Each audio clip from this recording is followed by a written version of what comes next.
என்னுடைய ஊழியத்தின் ஆரம்ப காலத்தில் இயேசுடைய ஊழியம் ஆரம்பிக்கப்பட்டு நாங்கள் ஜெபக்குழுவில் ஜெபிக்கிற சமயத்தில் ஆரம்பத்தில் நாங்கள் இயேசுடிக்கிறார் ஊழியம், நாங்கள் செய்கிற சுவிசேஷ ஊழியம், நாங்கள் செய்கிற பத்திரிக்கை ஊழியம், நாங்கள் அனுப்புகிற மிஷனரிகள், அந்த வட்டத்துக்குள்ளே தான் எங்களுடைய ஜெபம் இருந்தது. அப்போ ஒரு நாள் ஆண்டவர் சொன்னால் என்னோடு பேசும்போது, எவ்வளோ நாள் சுயநலமாக ஜெபம் பண்ணுவீங்கன்னு கேட்டார். என்ன ஆண்டவரே சொல்கிறீங்க? நாங்கள் தேசத்துக்காக ஜெபிக்கிறோம், மிஷினரிகளுக்காக ஜெபிக்கிறோம், நீங்கள் கொடுத்த ஊழியத்துக்கு தானே ஜெபிக்கிறோம். அதுதான், நீங்கள் இயேசுடிக்கிறார் மாத்திரம் இந்தியாவை சந்திச்சிட முடியுமா? இயேசுடிக்கிறார் மாத்திரம் மூலம் இந்தியாவை சந்திச்சிட முடியுமா? ஆண்டவருடைய கேள்விக்கு பதில் சொல்ல முடியாத ஆண்டவரே, எனக்கு இந்த தேசத்தை மாற்ற எல்லா ஊழியங்களும் அவசியம்.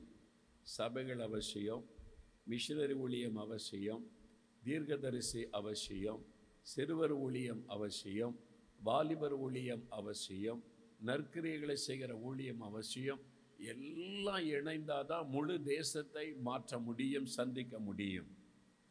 அப்போ நீங்கள் மாத்திரம் இந்த தேசத்தை மாற்ற முடியாது.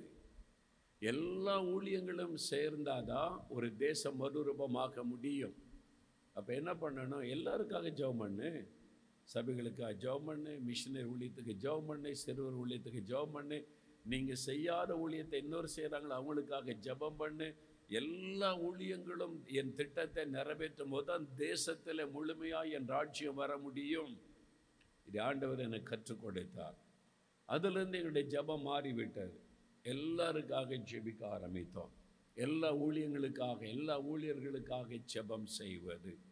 அப்போ தேவனுடைய மனதில் இருக்கிற திட்டம், இந்தியாவில் தேவனுடைய ராஜ்யம் முழுமையாய் வர வேண்டும், அவருடைய ஆளுகை முழுமையாய் வர வேண்டும்.